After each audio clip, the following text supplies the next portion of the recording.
If you haven't been living under a rock recently, Behavior has pushed in new changes into the 9.2.0 PTB that has potential to kill the game. At least for the killer side, the survivor's fine.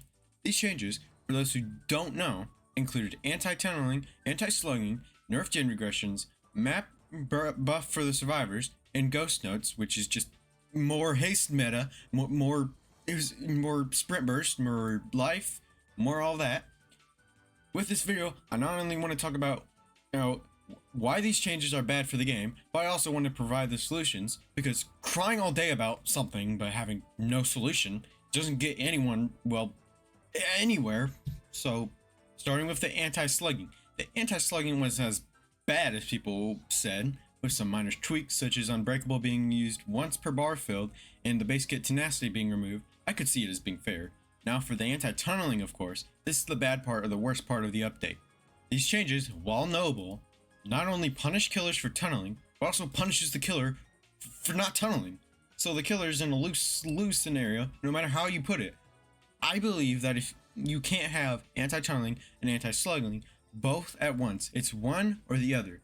When you do have both anti-tunneling and anti-slugging at once, the killer becomes so weak that they are barely able to assert pressure unless it's Nurse or Blight.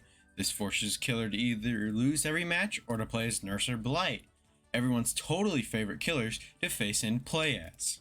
For example, if the person you last hooked steps in your trap as Trapper, you can't pick them up and hook them. Otherwise, you'd be punished by the anti-tunneling. You can't slug them, or they'll be unlocking that base kit Unbreakable, but if you leave them alone, they can just sit on a generator and pop the generator. This is an impossible to win scenario for the killer, and it's punishment no matter what they do in that scenario. If you only need anti-tunneling, the killer could slug the survivor and force someone to go for the pickup, and the survivors would have to spend time that they normally would have been spending on a generator to spend time focusing on getting that pickup, so you win in that scenario.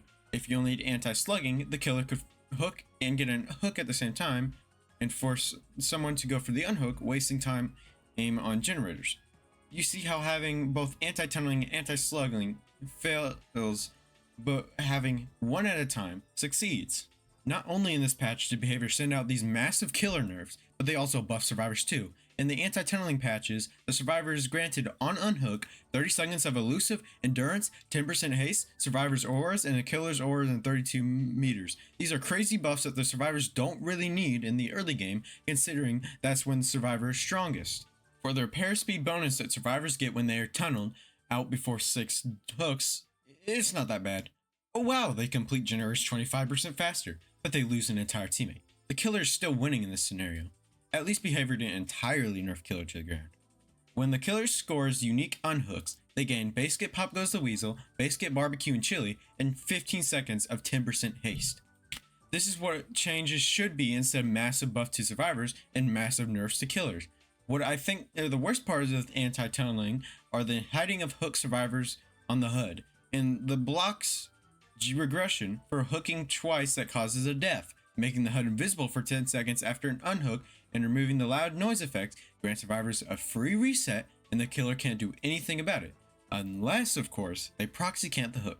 Behavior tries and makes killers do desirable behavior, but it ends up adding more face camping bubbles. Simply remove the invisible HUD and we are fine. The patch notes also state that when a survivor is hooked twice in a row and is sacrificed or killed, the killer cannot block or guess generators for the rest of the trial.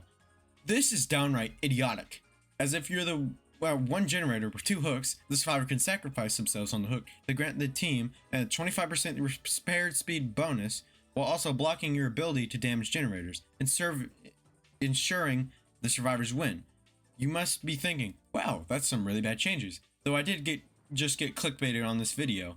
And my dear friend, you have not been clickbaited. All these changes I just talked about, including the nerf gen regression, have all been cancelled, except the anti-tunneling and anti-slugging, which have been postponed to a future date for readjusting their values. For once, Behaviors took the bullet and listened to the community after a week of non-stop complaining on social media about these PTB changes.